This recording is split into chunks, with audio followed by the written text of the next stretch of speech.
questions that are being asked, I'd like to mostly address, so this is my preference, is questions that affect how you walk. Questions about living this out.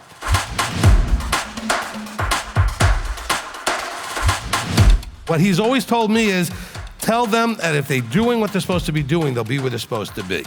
But you need a teacher to teach you what it is you need to be doing.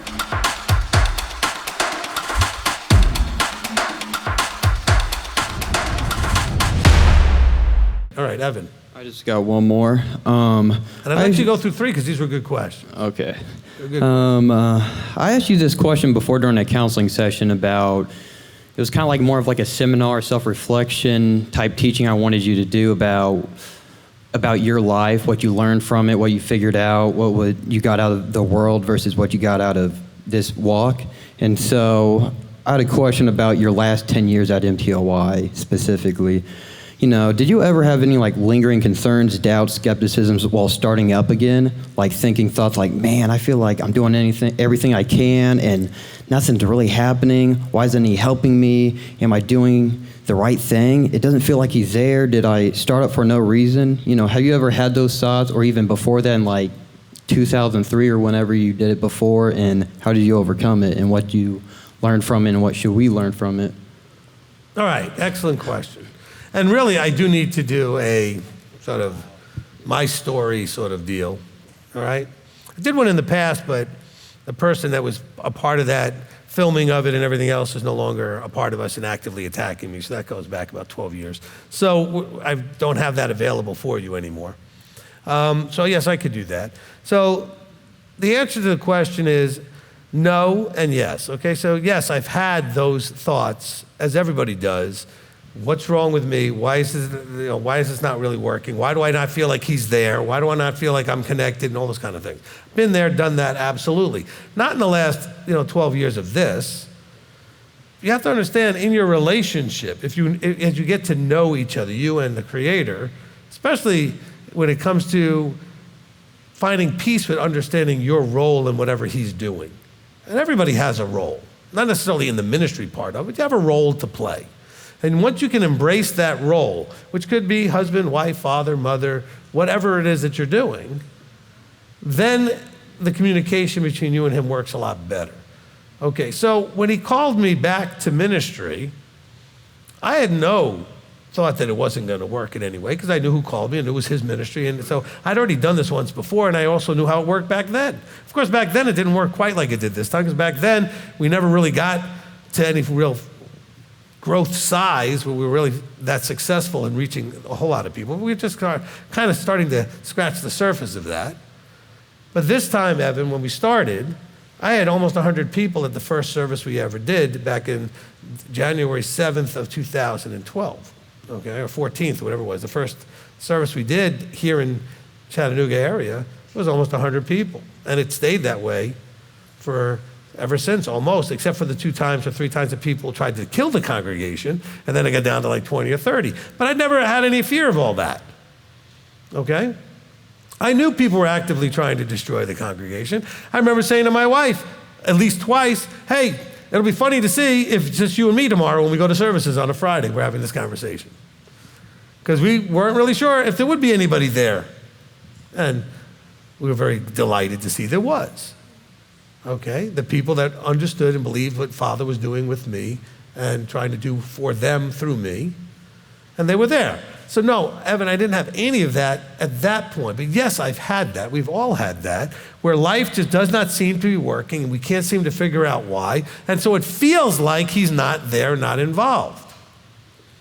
And that's, look, do you remember, and some of you won't because you've never gone through the Haggadah with me, but the Haggadah that I wrote to put together for the Passover service, for the Passover meal, there's a part in the beginning that talks about how the people felt like he had lost touch with them, that they were not being heard when they cried out, right? That they felt there was no connection there, that he was ignoring or neglecting or had forgotten about them. I think Abba allows all of us to go through that journey, where we have a period of time in Egypt, so to speak, where we're crying and we don't feel like he's hearing. But he already knows when he's going to step in and what he's going to step in and how he's going to step in and what he's going to do. We just don't know. So we sit there feeling like he's been ignoring us. And so in the Haggadah, one of the lines I say is that he absolutely had been paying attention. He had heard their cries, and now was the moment when he was going to respond. But for all those years, it felt like they were screaming at the ceiling and nothing was going higher than that. So we all have that, Evan. So just know that all of us, including me, have had those moments. All right? But once you get to, remember you see this also with the Israelites when they come out of Egypt, those that recognized who they were dealing with never had that problem again. But you have to fully embrace who he is and who you are in relation to that. So when I knew that he said to me, go put your seat back on and get back to work in 2010, I knew doors would open for that. I didn't know what doors. My wife said to me, well, who's going to listen to you now? I mean, you already burned all those bridges back in 2003. Why would anybody listen to you? And I said, well, maybe not the same people then. It'll be somebody else. I'm just being obedient to the boss. Somebody he has in mind for me to speak in front of. I don't know where that's going to be. We were in New York at the time, okay? So I don't know where that's going to end up being. I didn't know it was going to be Chattanooga, Tennessee. We'd been in Tennessee before, right? The first time in ministry, we were in Knoxville, and we had a congregation in Chattanooga and Nashville. But we had stopped in 2003, and for 7 years, we did nothing, okay? So it's a good question, but I'll tell you what, lots of times in those 7 years, I felt like I was shunned, disconnected, neglected, ignored, whatever. I mean, I just didn't feel like we had anything going on vertically, okay? I was just trudging through it, crying out every now and then saying, can we be done with this already? Let's go forward, you know? And he was like, no, I'm going to make you wait a perfect 7 years. Start new beginnings, year 8. And he was waiting for the timing, because this is a part of the story. See, this will give you some of the story. All of you who've heard me tell the story before know that we have what we have today because my wife needed it, right? We had been going to a church that she was bored at and was just frustrated with, and I was like, well, I'll find her someplace else to go. She said, well, where are you going to find? There's not a lot of choices that teach Torah and Yeshua. Even the Messianics were really like Christianity on Saturday. Okay, it wasn't really Torah-focused the way it should be. And so I said, well, if we don't find one, I'll start one, you know. Big mouth that I have. Put my foot right in it. Okay? And so, but that's how we started in 1999 or so, right? We started that way.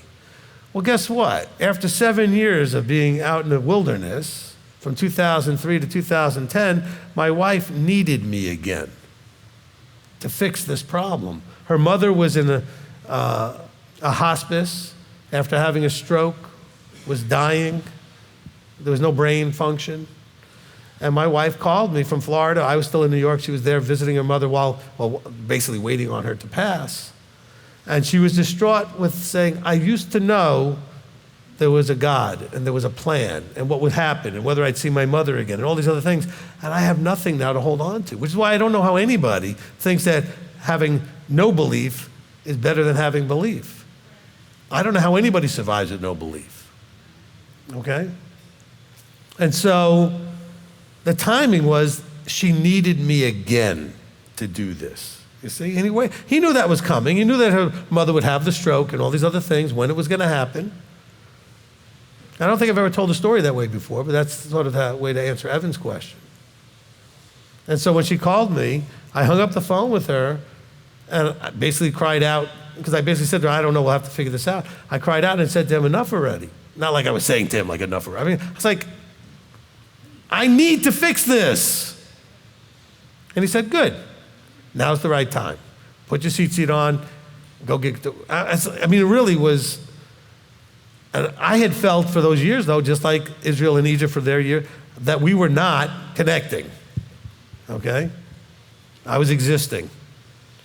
By the way, for all of you out there that don't understand, I lived a secular life. I came into ministry, then I went back to a secular life, then came back into ministry. I know the difference. I know what life is with and without.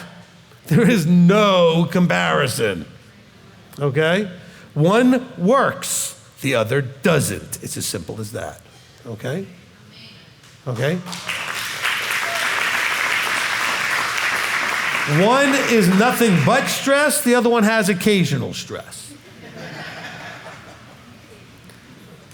But there's no peace in the other one. There is peace in this one, okay? And so, yes, Evan, I know what it feels like to feel like he's not interested in hearing from me and he's turned his back on me or whatever picture that you have when you feel like you're cut off and, you've blown it and whatever. I know what that feels like, okay? But no, it hasn't happened. When I came to start, he was ready to start this. We didn't know where we were going to end up. We went and checked out a whole bunch of places looking for where Abba wanted to put us. But once he put us, it just all fell into place. Not perfectly simple, but fairly quickly and simply. And to the point where we're now where we are, okay? And it's not like this hasn't been attacked by people trying to destroy it. It's happened several times. And yet each time it comes back bigger and stronger. Not that it comes back, it never died, but the attacks did cause some people to leave, and then it grows, because Abba just brings and replaces the people with the people he wants to put in there. Just like the 603,000 you mentioned that ended up dead in the wilderness, all right? Yet he replaced them over time, okay? All right, so thank you for those questions. Okay, wow, it's already 5 o'clock. Go ahead, Michael's next. Melinda has a question, and I have a question. Hers is, Yom Kippur aside, when do you know you should fast, or do you have a teaching on that? It really just depends on why you're fasting. I mean, we could fast for lots of reasons, okay? We fast when we're looking to understand something, maybe about ourselves or him. We fast when we're in need. We fast, as you see the person mentioned earlier about how David fasted for his child not to die. Okay, so he was hoping that the father might decide to intervene in that situation. So we can fast for lots of reasons. We can also fast because it's healthy to fast. And there's lots of health benefits to it. It seems to be becoming much more popular now that it's been in a long time. But if you go back enough centuries, it was very common that people fasted for health. And so how often? Based on what you're doing it for, okay? I mean, Abba commands us to do it once a year. And so we do that in Yom Kippur. There are a few other fasts mentioned in the prophets that Israel took upon themselves, okay? And so we have one of them coming up here in a few months when we get to Tisha B'Av, the 9th of Av. That's not a requirement scripturally that you fast, but it's one of those things that you see people doing, okay, in commemorating a tragic event. And so, it really just depends on what you want to fast for. And my question is, it's not in my family, although I wish my mom and my dad's bubbles were popped. But if your mother's bubble is popped and your father's is not, the father would not be the covering, correct? For who? For the mother. For the mother? For example, if my mom's bubble were popped, would my dad not be her covering? He's always her covering. Okay. She's married to him. Now, I could still be her rabbi and be the one who gives spiritual counsel about what Scripture says about this, that, or other thing halakhically about her walk. But if she's married, she has a husband, she is covered by him, not by anybody else. Okay. Yeah. That answered my question. Further. Yeah. Okay, good. Real quickly, as Pete's coming up here, fasting, I've done a lot of research over the last few years. I would highly recommend at least several times a year. You could do a complete reset on a lot of things in your body, get your stem cells producing, and do all kinds of other wonderful things to reset your autoimmune system and everything else. If you do at least a 3-day fast a couple of times a year, okay? 3 days, okay? Now, bear in mind, you gotta be careful what people think a fast is. Oh, I was fasting, I was doing juicing and this and that and the other thing. Those are not the fastings I'm talking about. I'm talking about the only thing that you would be having, if anything, is water with some electrolytes in it. So that's potassium, magnesium, and sodium, like some salt, potassium salt, that kind of thing. You're not feeding yourself with anything else. Okay? No water and no food is even more effective. You can't go without water. Sure you can. Your body will break down cells and get the water it needs. Okay, so you can. People have done it. Many have done it. Okay? So just throwing it out there. One-day fasts are all good and wonderful. And, if you want to lose some weight, maybe to start, getting yourself a little bit into ketosis, burn some fat. But really, to do the real health benefits, to reset a bunch of stuff and spark your human growth hormone and your stem cell development, all this other stuff, you got to go at least 3 to 5 days. That's when the stuff really kicks in about somewhere towards the end of day 2 into day 3. Okay? So 3 days. 5 days even better. But like once or twice a year at least, just go ahead and do it. I mean, I would even do it once a month. Just go ahead and take the first of the month to the third of the month. It's the first 3 days. Go ahead and get that in there so you have a schedule, and that it's a great reset for your system. All right, Pete? So before I get to my very confusing and convoluted question, it occurred to me when you were talking about that it would be really cool or not unexpected if Yeshua came back on Shabbat. And then what occurred to me is, well, Shabbat where? Because it's Shabbat in different places, not Shabbat in some places, and Shabbat here. But then it occurred to me that Shabbat starts wherever the sun sets. And if the sun, S-O-N, wherever he sets, it will be Shabbat. Ooh, I mean, like all over the world. So anyway. All right, so now to my convoluted, very confusing I followed question. that as far as I wanted to. Okay, all right. Well, that's the way my brain works. So I've been thinking a lot about your sin teaching, and you defined sin as a breach of relationship. The question I have not been able to really resolve is what defines a relationship. And I thought maybe you would define it, and so I went back and listened to part 1. And at 55 minutes into part 1, you talk about it being a breach of a relationship with expectations. And then in the following afterburn, you also talked about a relationship being one of choice. So my question is, in relationships, like for example, we call this today a mishpachah, which is family. But the family relationship doesn't give a whole lot of us real warm and fuzzies for a number of reasons. For example, I have a sister that I'm been estranged from for close to 10 years now. So do I have a relationship with her? Yeah, biological relationship, but nothing else. Right. But if we are to consider ourselves family, for whatever that means, and I'd love for you to define that, what are our expectations for others in the mishpachah? How do we breach or not breach that relationship? And is that relationship any different than the one we would share, say, with people not outside the walk who are related to us, or co-workers, or anybody else? That's what I'm struggling with, is defining relationship, and I guess in a narrower sense, defining family. All right, well, the first part of your question, it wasn't that convoluted, really.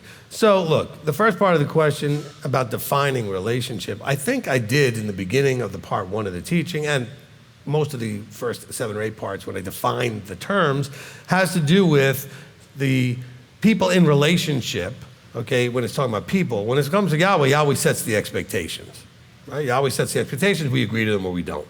But when it's anybody else, it's mutually agreed to expectations. So I can't just say, well, we're all mishpachah and expect you to act whatever I think family is if we haven't agreed on what that looks like.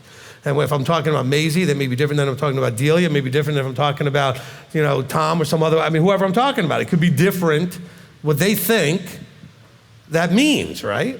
And so, you have a certain expectation for your biological family, and they may have different expectation even there, because you're sort of forced into it by birth, you're not by choice, okay? It really starts to be by choice when you start learning how to make friends. I'm not being friendly, I mean actually have a friend. A friend is someone who's there for you, you're there for them. And then you start to agree on what you expect from each other, right? Then you get into something more deep than that, you decide you may want to get married.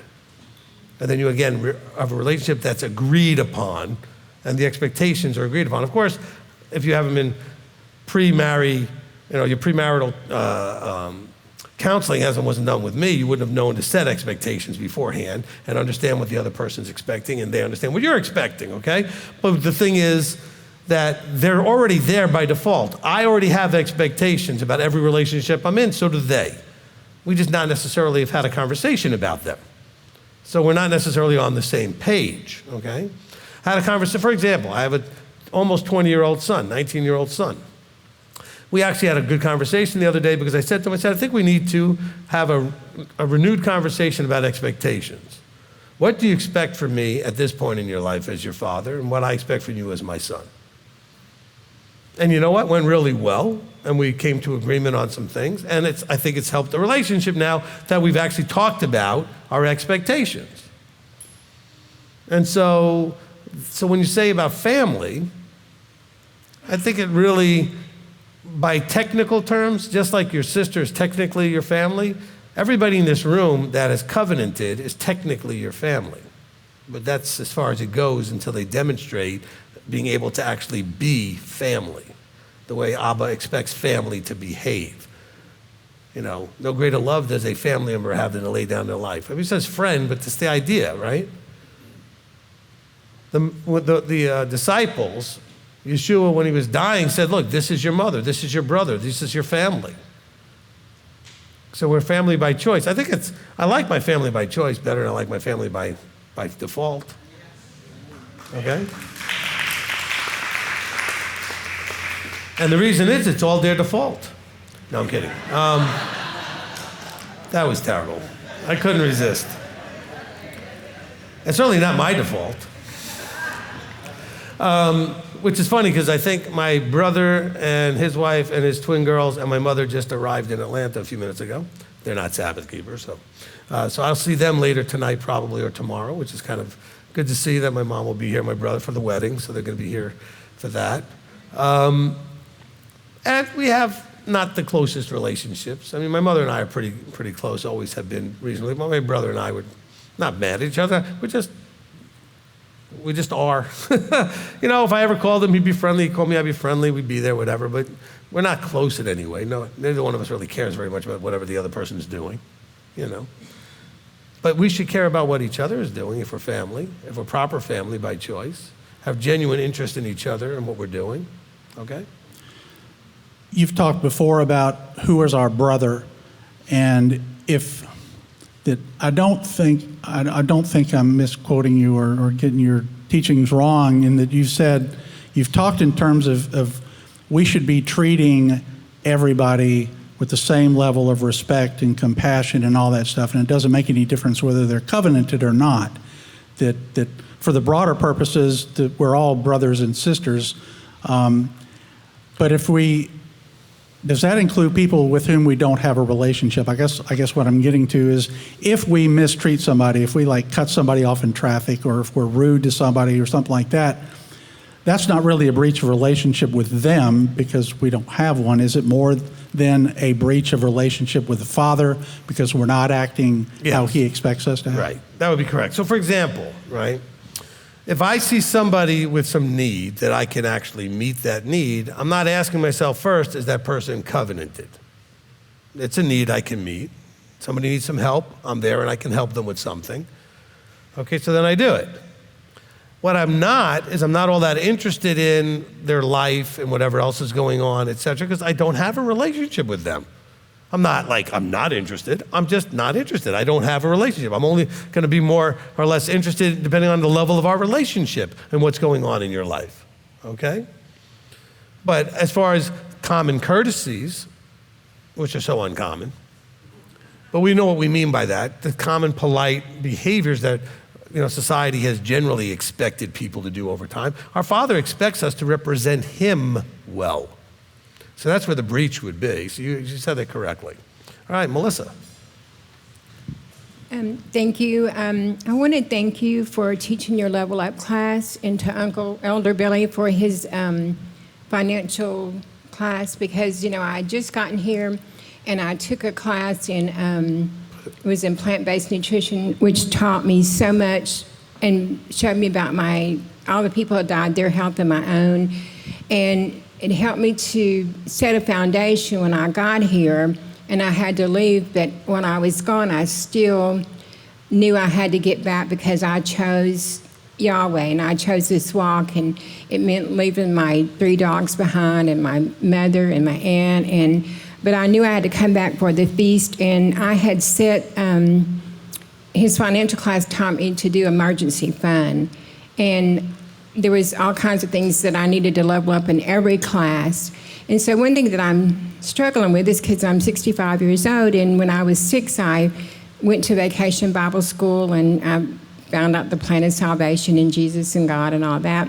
So I still have to correct myself every day to say Yahshua and Elohim instead of God and Jesus, because I heard you in your first teaching, you said that Jesus is not the right name, but you didn't really expound on it. And so then I read the front of the scriptures, and it told me it was pagan. And then since then, I've listened to many teachings. And so now my question is, I'm praying, but the church, they teach you to be really haughty and proud, and you're a king's kid, and you're really a babbling fool is what you are, because, and you're not humble, and you just think you have it all. And so I'm having to learn to be.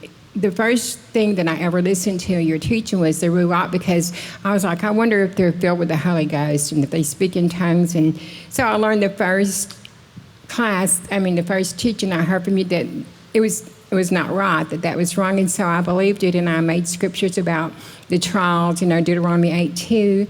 And so I've been following that. But so now this week, as you walk in the walk, he opens your eyes. And so I'm like, am I even praying right? Because in the church, you pray, Father, in the name of Jesus. And then I was like, no, that's not right. Elohim in the name of Yahshua. And I'm thinking, no, that's not right. Because y'all don't pray when you pray in the name of Jesus. You just pray, Avinu Makino, the King of the universe. So I pray about everything, but I have to question myself this week if I'm praying right. Okay. All right. So first of all, there is a teaching called Master, Teach Us to Pray. Oh, okay. Okay. So that's a teaching on prayer, on the right way to pray. I start off prayers, Avinu Malkeinu. It says our Father, our King, is what it means in the English, as just an opening to the way I pray. It's just my habit to do that, Everybody has, over time, kind of had their little way of opening up their conversation with him, and you get used to doing it a certain way. There is no right way to do that. Yeshua gives us in Matthew a model of the structure of a prayer. And I do talk about that in the teaching, okay? So we have a structure of recognizing, that's why I start off with Avinu Malkeinu, recognizing who it is that I'm talking to, okay? I look at him as Father and King, all right? So, and at the end of the prayer, I do ask what I do ask in the name of our Messiah, in his authority, okay? And so I do say in the name of Yeshua. When I pray, I don't say Amen, because Amen is something you say to agree with somebody that just prayed, okay? Because it's a question mark, actually, is Amen, and the person responds Amen. Okay, because Amen means it is agreed. So I'm not asking Abba, Amen, and I'm not hearing thundering from heaven, Amen, Yikes, okay, all right. But it's more of a conversation. It should be respectful. I mean, he does want us to think of him in some sort of balance between Father, King, Creator, God, right? All those, and so we have to find a way to have a conversation at those various levels, but always keep it respectful of all the levels, okay? I mean, it's gotten in a worldly sense to, people have T-shirts out there that are very disrespectfully casual about our relationship with Messiah or the Father, okay? I mean, someone told me a T-shirt out there that said, Jesus is my homeboy. You in trouble. You're wearing that shirt, okay? Because you don't understand the respectful relationship you're supposed to have, okay? And it should be respectful. Look, you know what? I like watching Tevye talk to the Creator in Fiddler on the Roof. he's respectful. He has issues sometimes, but he's respectful because he doesn't understand what's going on and why this stuff is being allowed to happen in his life and everything else that's going on. But he does talk in a respectful way, and he asks questions, but he also talks to them like they're friends. Okay? And so, but he always tries to be respectful.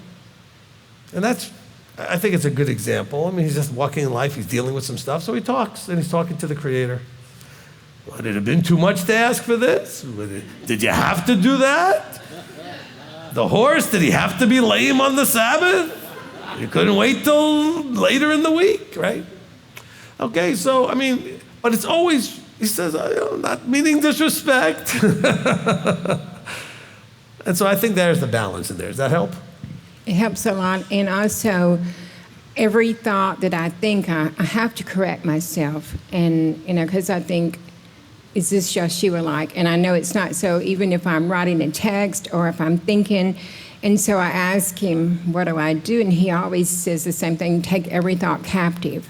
Right. And so it's about learning and correcting myself and being humble. And like yesterday, a piece of paper flew out of my truck and I thought, I'll just leave it. Well, I had to turn around and go get it because, I have to correct myself and think, stop being lazy. That wasn't right. Or if I'm being lazy or whatever, I knew I have to say, get up and get moving. And it's just about learning to walk the walk and not to walk in the flesh and to not, expel the lies that you learned in false doctrine or no doctrine with the correct doctrine. Only the truth can expel lies, So, exactly.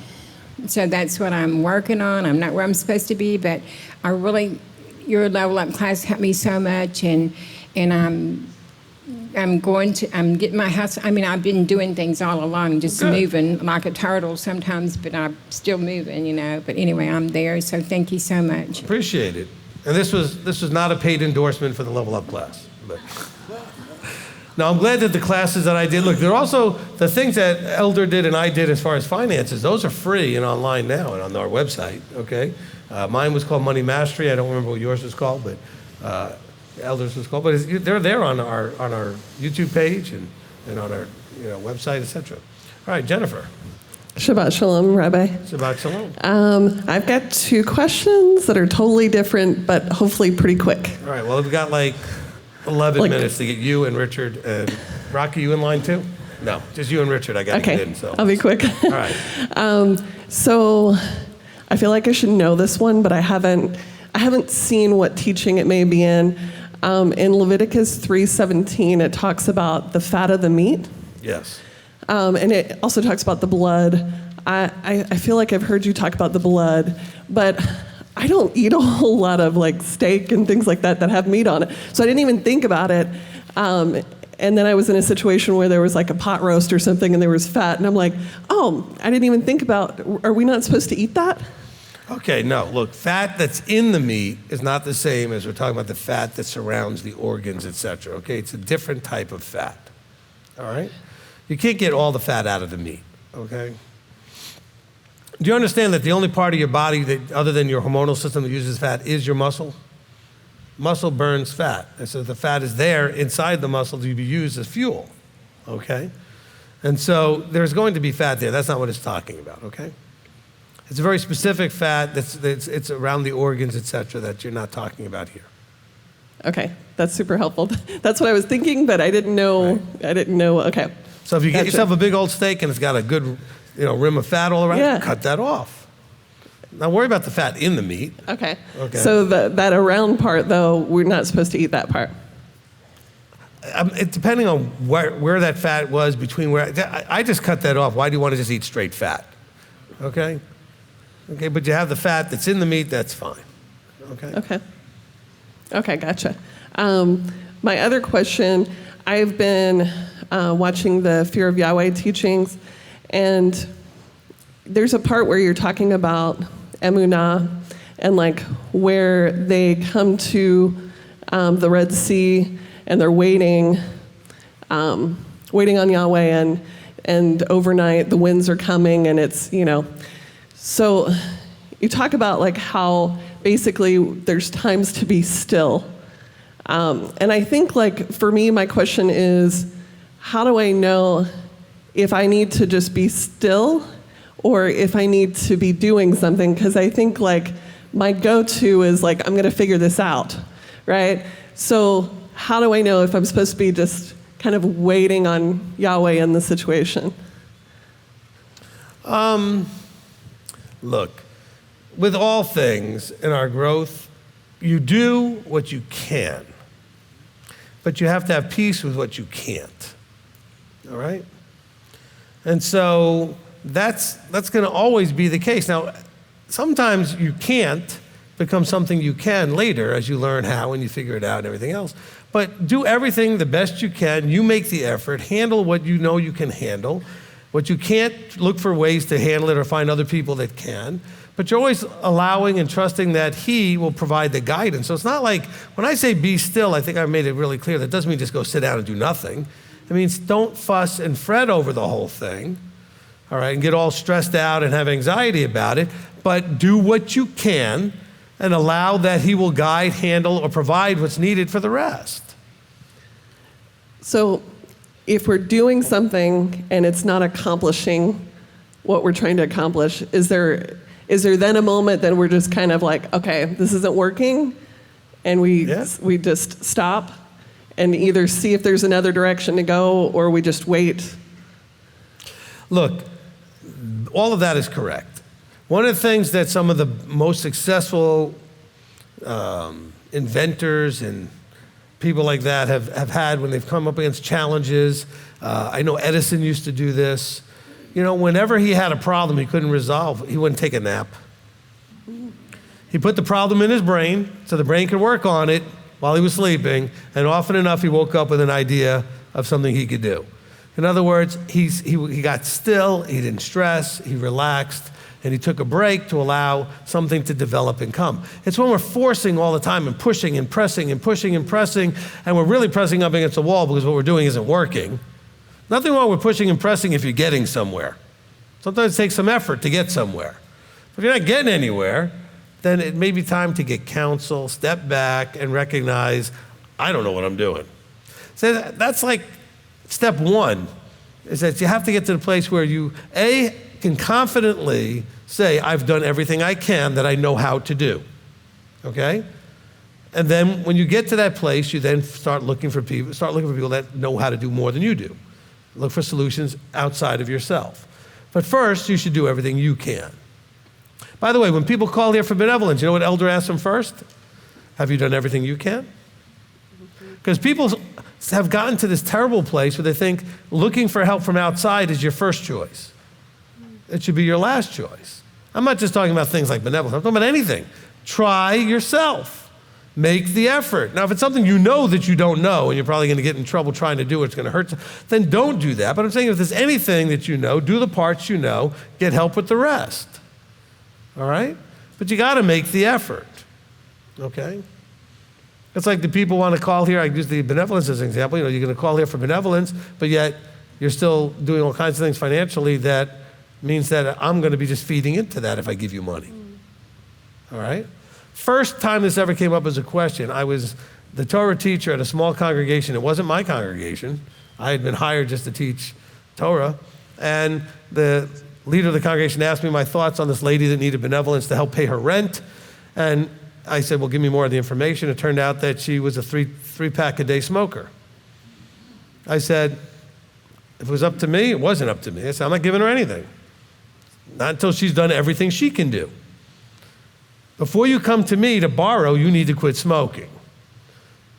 Well, I can't quit smoking. Well, then your rent is not my problem, because then I'm paying for your cigarettes, okay? Or whatever other habit you have that's leaking money out of your budget, okay?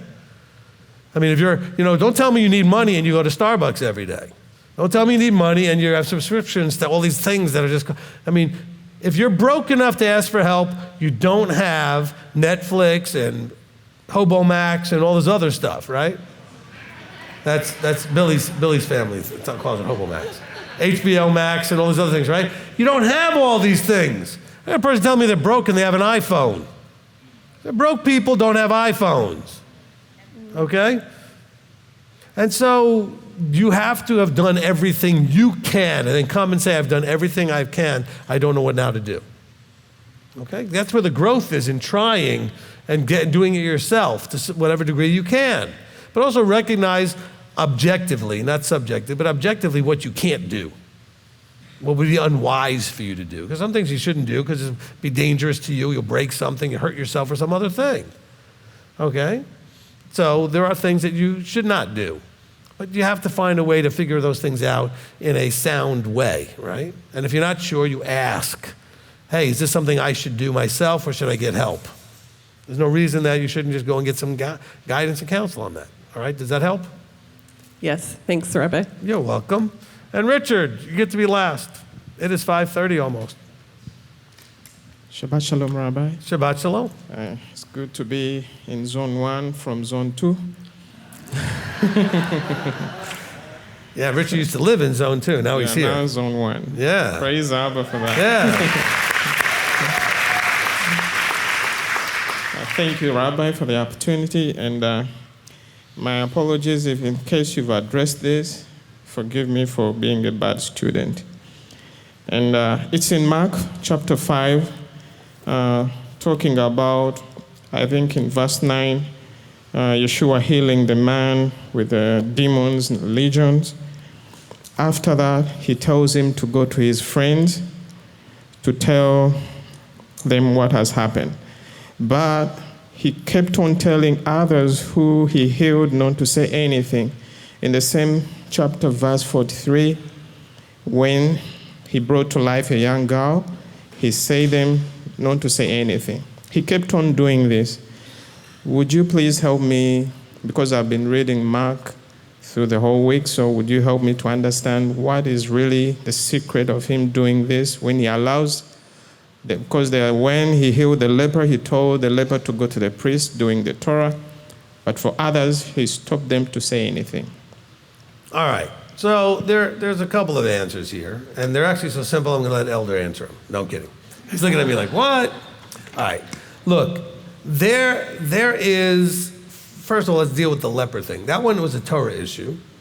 So he told them not necessarily to go tell anybody. He says, go to the priest. Okay? And you show the priest and do what the Torah tells you to do.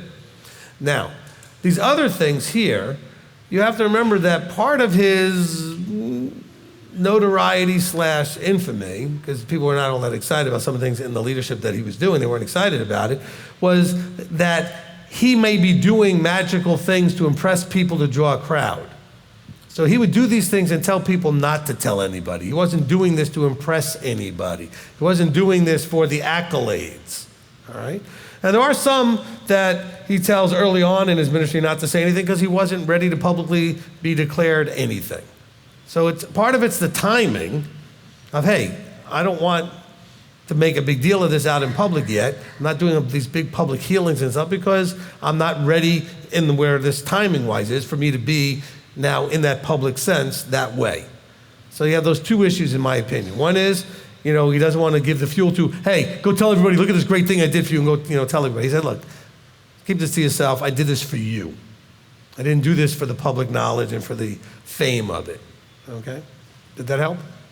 And how about for the other one, for the man with the legion, Right. because it happened before he went to 43.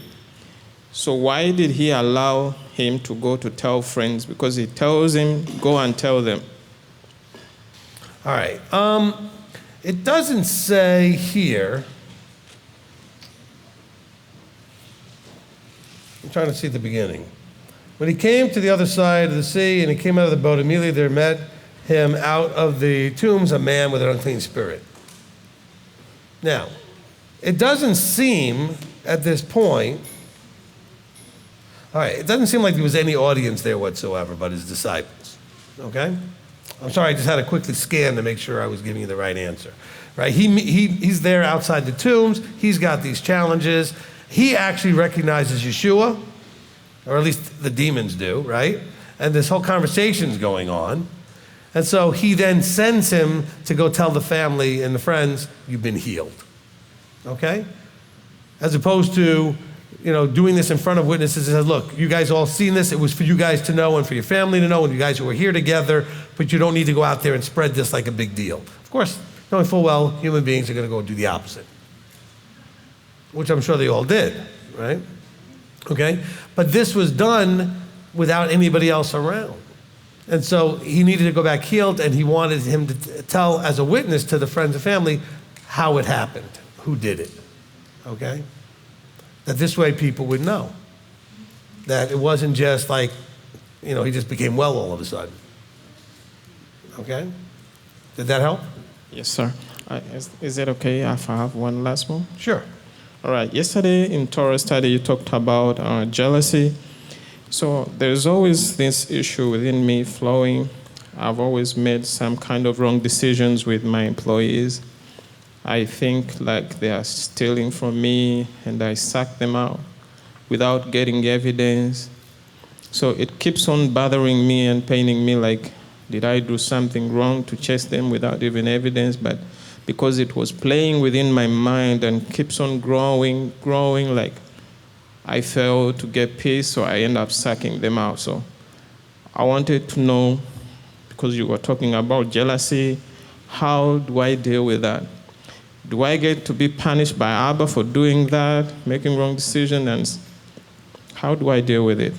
All right. Well, first of all, as an employer, you can do whatever you want, really. Okay? But the thing is, you have to address the bigger problem, which is, why am I so disturbed by my feeling of something, but lacking the evidence of the proof? That doesn't mean that they weren't stealing. Some of them may have been. But the point is, I would have been more concerned with maintaining shalom and looking for evidence and finding ways to minimize the exposure for them to do any stealing if they are until I got the evidence. But, for lack of evidence, at some point, it may just be for peace sake, just to have peace, that you say, look, I'm sorry, this is not working. I know you're doing this. I can't prove it. I just feel it. And so I don't know that that's a problem necessarily in itself. But I would say that you would want to get control of that emotional reaction, the anxiety and the fear that's behind that, and really make an effort to catch them in the, have some way of tracking stuff enough to figure out who's doing what. Because if stuff was going missing, somebody was stealing. I'm going to guess that there was stuff that was missing. You just didn't know who was doing it. All right. Well, that's the fact that there was actual evidence that was, there is evidence that stealing was happening. There just wasn't evidence who was doing it. And if you can't figure out who's doing it, well, firing everybody may be one way to handle it, because then you fired at least somewhere in there the person who was doing it. Okay? Okay? You could always use the leverage of getting all the employees together saying, look, stuff is going missing. If I cannot figure out who it is, and that person doesn't step up, then all of you are going to go, because it's not going to continue to go missing.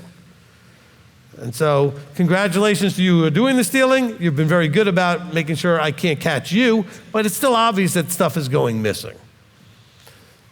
So if you'd like to keep your job, help me figure out who's doing this. All right? That's a possibility that you could do as well. Your bigger concern should be that you're allowing it to become a fear-driven thing. Okay? We do not want to be, overtaken and overwhelmed by anxiety and fear. He did not give us a spirit of fear, but of a sound mind. Okay? Anyway. All right, excellent. Zone 1, everybody.